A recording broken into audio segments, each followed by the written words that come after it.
अस्सलाम वालेकुम स्टूडेंट्स, मेरा नाम नुमान खालिद है और आपको यूट्यूब के इस मुनफरद चैनल होम ऑफ अकाउंटेंसी पे खुश आमदीद कहते हैं। प्यारे बच्चों, आज हम लोग पास्ट पेपर का एक इंपॉर्टेंट क्वेश्चन डिस्कशन करने जा रहे हैं। ये क्वेश्चन नंबर 17 है और आप थंबनेल से इसका अंदाज़ा लगा सकते हैं कि ये एक पास्ट पेपर का क्वेश्चन है। इससे पहले कि हम लोग डिस्कशन का बाकायदा आगाज़ करें, जो व्यूअर्स चैनल पे नए हैं उनसे गुजारिश है कि आप चैनल को सब्सक्राइब कर दें, नोटिफिकेशन का साइन प्रेस कर दें ताकि आपको आने वाले हर नए लेक्चर के बारे में बर वक्त इतला मौसूल हो सके। प्यारे बच्चों, ये कहते हैं from the following particular of mister Nasir Ali prepare a bank reconciliation statement with the help of revise cash book as on 31 December 2017। क्योंकि इसने बोला है with the help of revise cash book, तो अब हम बैंक रिकॉन्सिलेशन के साथ साथ रिवाइज कैश बुक का भी फॉर्मेट बनाएंगे। कैश बुक की जितनी भी गलतियां हैं, कैश बुक के जितने भी एरर हैं, वो तमाम चीज़ें जो कैश बुक में अभी तक नहीं लिखे गए उनको हम लोग रिवाइज कैश बुक में लिख देंगे, और जितने भी बैंक रिकॉन्सिलेशन के एरर्स हैं उनको हम लोग नीचे वाली स्टेटमेंट, जो बैंक रिकॉन्सिलेशन की स्टेटमेंट है जिसमें पासबुक के एरर को हम प्लेस करेंगे। अच्छा जी बच्चों, ये फर्स्ट स्टेटमेंट से तो हमें बैलेंस का अंदाजा नहीं हुआ और ना ही यहाँ पे फर्स्ट स्टेटमेंट में लिखा है। अगर बैलेंस पहली स्टेटमेंट में ना हो तो अंडरस्टूड है कि फिर ये लास्ट स्टेटमेंट में, जैसा कि उसने इस 7th पॉइंट में लिखा है, overdraft balance as per cash book bank account number 2 39200 on 31 December. हमारे पास कैश बुक के मुताबिक, कैश बुक जो कि एसेट है जिसका नॉर्मल बैलेंस डेबिट होता है, उसके मुताबिक जो ओवरड्राफ्ट बैलेंस है वो हमारे पास डेबिट साइड पे है। अच्छा, ये जो ओवरड्राफ्ट का बैलेंस है, ये ओवरड्राफ्ट होने की वजह से ये जो नॉर्मल बैलेंस डेबिट होता है अब नॉर्मल साइड पे, क्रेडिट साइड पे चला जाएगा। अच्छा जी, अब हम इसको प्लेस किस तरह से करेंगे, ये ज़रा मैं जूम आउट करता हूँ और टाइम बचाने के लिए मैंने इसका स्केच पहले से प्रिपेयर कर दिया था। ज़रा देखिएगा, ये वाला पोर्शन हमारे पास रिवाइज कैश बुक का है। यहाँ पे हम कैश बुक के एरर लिखेंगे, कैश बुक की मिसिंग पॉइंट लिखेंगे, बिजनेसमैन की गलतियां लिखेंगे, यहाँ पे हम पासबुक के एरर लिखेंगे, यहाँ पे हम पासबुक की गलतियां लिखेंगे, यहाँ पे हम लोग बैंक की गलतियां लिखेंगे। और जो पहली इसकी स्टेटमेंट होगी वहां पे हम लोग हमेशा balance as per revise cash book place किया करेंगे। अच्छा जी, हमारे पास पहला बैलेंस था ओवरड्राफ्ट बैलेंस। ओवरड्राफ्ट बैलेंस तो क्रेडिट साइड पे आता है, सो हम यहाँ पे प्लेस कर देंगे बैलेंस ब्रॉट डाउन और ये क्रेडिट साइड पे आएगा। इसके साथ ये मेंशन करने की ज़रूरत नहीं है ओवरड्राफ्ट या अब नॉर्मल या अनफेवरेबल। जब क्रेडिट साइड पे है तो अंडरस्टूड है कि ये अब नॉर्मल बैलेंस है, अंडरस्टूड है कि ये ओवरड्राफ्टेड बैलेंस है। अच्छा जी, नेक्स्ट हम क्वेश्चन की तरफ आते हैं।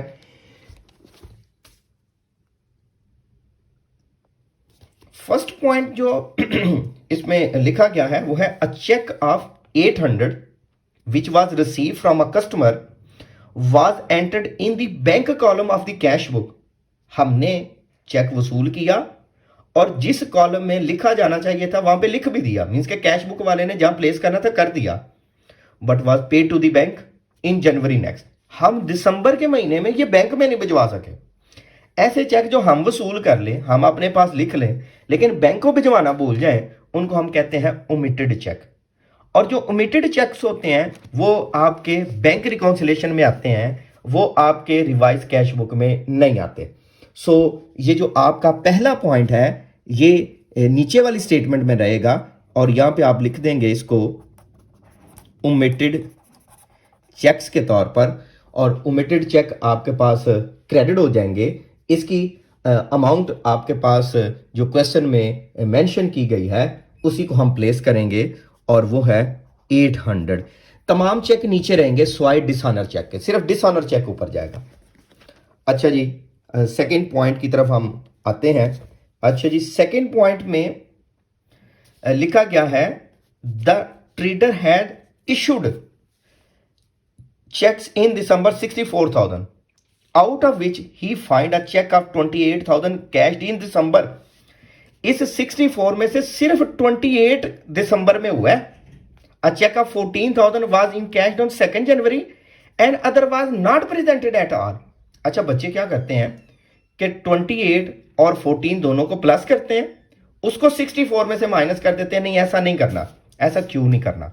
देखो यार, टोटल इशू आज 64 का, जिसमें से 28 दिसंबर में हुआ, अब 14,000 जनवरी में हुआ, जो 14,000 हो गया है और जो पोर्शन नहीं हुआ अभी तक, नॉट प्रेजेंटेड एट ऑल, ये दोनों हमारे लिए एरर की वजह है, क्योंकि जो जनवरी में हुआ उनको चाहिए था दिसंबर में हुआ होते, और जो अभी तक प्रेजेंट नहीं हुआ उसको भी चाहिए था कि ये दिसंबर में प्रेजेंट हो जाता। सो हम कह सकते हैं कि 64 के टोटल इशू थे, 28 के एक्यूरेट डेट तक प्रेजेंट हो गए, लेकिन बाकी प्रेजेंट नहीं हुए। सो हमने 64 में से इस 28,000 को माइनस करना है।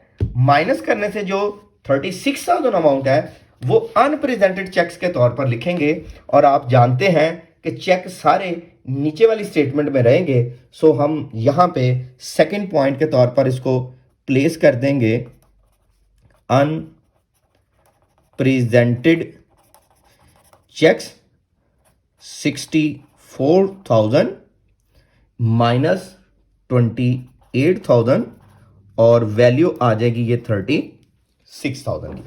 अच्छा जी मेरे बच्चों, नेक्स्ट पॉइंट है जी हमारे पास, the banker give a wrong credit in account number 1। Banker ने अकाउंट नंबर 1 में क्रेडिट कर दिया गलत, हमारा अकाउंट नंबर 2 है। कैसे पता चला यार, यहाँ पे उसने लिखा तो था overdraft balance as per cash book account number 2, तो हम अकाउंट नंबर 2 के लिए कर रहे हैं। अच्छा सर जी फिर इसकी गलती क्या है? The banker give him a wrong credit in account number 1 in respect of cheque of 18,000 which was deposited in account number 2। हमने चेक अकाउंट नंबर 2 में जमा करवाया। बैंकर को चाहिए कि वो हमारे अकाउंट नंबर 2 में इजाफा करता, बैंकर को चाहिए कि वो हमारे अकाउंट नंबर 2 को क्रेडिट करता, उसने 2 की बजाय 1 को कर दिया।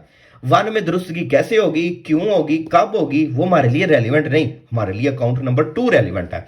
तो ये गलती हुई बैंकर से। बैंकर की गलती नीचे रहती है, बैंक रिकॉन्सिलेशन में रहती है, बैंकर की गलती ऊपर नहीं आती। यहां पे आपने लिख देना है जी इसको दुरुस्त करने के लिए, थर्ड पॉइंट, अमाउंट डिपॉजिट या cheque deposit yet not recorded, अभी तक रिकॉर्ड ही नहीं किया, अभी तक इजाफा लिखा ही नहीं, और वो अमाउंट है आपके पास 18,000 की। अच्छा जी बच्चों, नेक्स्ट 2 पॉइंट है जी, वो बड़े सिंपल से हैं। एज पर स्टैंडिंग ऑर्डर हमने अपने बैंक को हुक्मनामा दिया था कि यार जो आप हमारे बहा पे ये काम कर लेना। The following payments were made by the bank. अच्छा बैंक ने पेमेंट की है, बैंक ने कमी की है, पासबुक वाले ने कमी की है, पासबुक लाइबिलिटी वाले ने कमी की है। लाइबिलिटी में कमी डेबिट होती है, लेकिन ये कैश बुक में अभी तक रिकॉर्ड नहीं था हुआ, तो इन दोनों पॉइंट के लिए आपने कैश बुक में क्रेडिट कर देना है। Insurance paid yet not recorded, trade subscription paid but yet not recorded. अब फिफ्थ पॉइंट भी इसी तरह का है, लेकिन ये उसके उल्ट है। Bank receive the following amount. अच्छा बैंक ने वसूली की, पासबुक वाले ने वसूली की, लाइबिलिटी वाले ने वसूली की, लाइबिलिटी वाले ने इजाफा किया, लाइबिलिटी में इजाफा क्रेडिट हो चुका है। अगर बैंक क्रेडिट कर चुका है तो हम कैश बुक में डेबिट करेंगे। सो हम इन दोनों पॉइंट्स को कैश बुक की डेबिट साइड पे लिखेंगे। ये 6 पॉइंट भी अभी साथ कर लेते हैं। Bank charges 100 were not entered in cash book. Bank charges हों, कलेक्शन चार्जेस हों, सर्विस चार्जेस हों, इसकी वजह से कमी होती है, और कैश बुक में कमी नहीं लिखी गई, उसने लिखा है were not recorded in cash book. Cash book एक एसेट है और एसेट में कमी क्रेडिट साइड पे होती है। अच्छा जी, इन तीनों पॉइंट को प्लेस करते हैं। प्यारे बच्चों, पहला तो जो पॉइंट नंबर 4 था उसमें 2 चीजें थी। एक आपके पास यहां पे आप लिख दीजिएगा expense paid yet not recorded. First one आपके पास जो था वो था इंश्योरेंस का, अमाउंट है 520। सेकंड वन आपके पास था ट्रेड सब्सक्रिप्शन का, अमाउंट है 2160। 520 प्लस 2160 2680। अच्छा जी, एक आपके पास फिफ्थ पॉइंट था अमाउंट कलेक्टेड, आपने वसूल की है, येट नॉट रिकॉर्डेड। एक पॉइंट था आपके पास डिविडेंड, और बी पॉइंट था आपके पास इंश्योरेंस, डिविडेंड है 1280, इंश्योरेंस है 3400।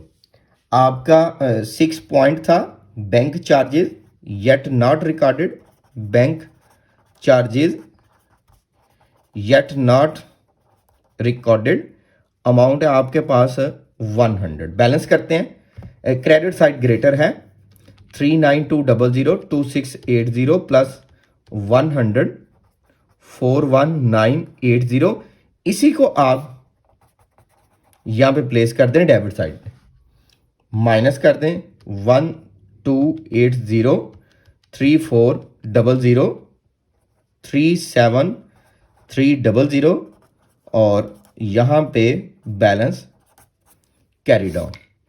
ये डेबिट साइड पे है, नेक्स्ट टाइम ये अपोजिट साइड पे आएगा।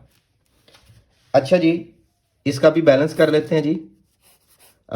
ये साइड मुझे ग्रेटर लग रही है, प्लस 800 1800 56100 56100 माइनस 36,000, तो बैलेंस आ जाता है 20100 और उसको आप यहां पे प्लेस कर देंगे बैलेंस एज पर पासबुक, और ये डेबिट साइड पे। ले बच्चों, ये हमारे पास था क्वेश्चन नंबर 17। नेक्स्ट क्वेश्चन एक सिंपल क्वेश्चन है, वो नॉर्मली जो बैंक रिकॉन्सिलेशन है उसका क्वेश्चन है। इन रिकॉर्डेड लेक्चर के साथ साथ हम लोग ऑनलाइन कोचिंग फैसिलिटी भी प्रोवाइड करते हैं।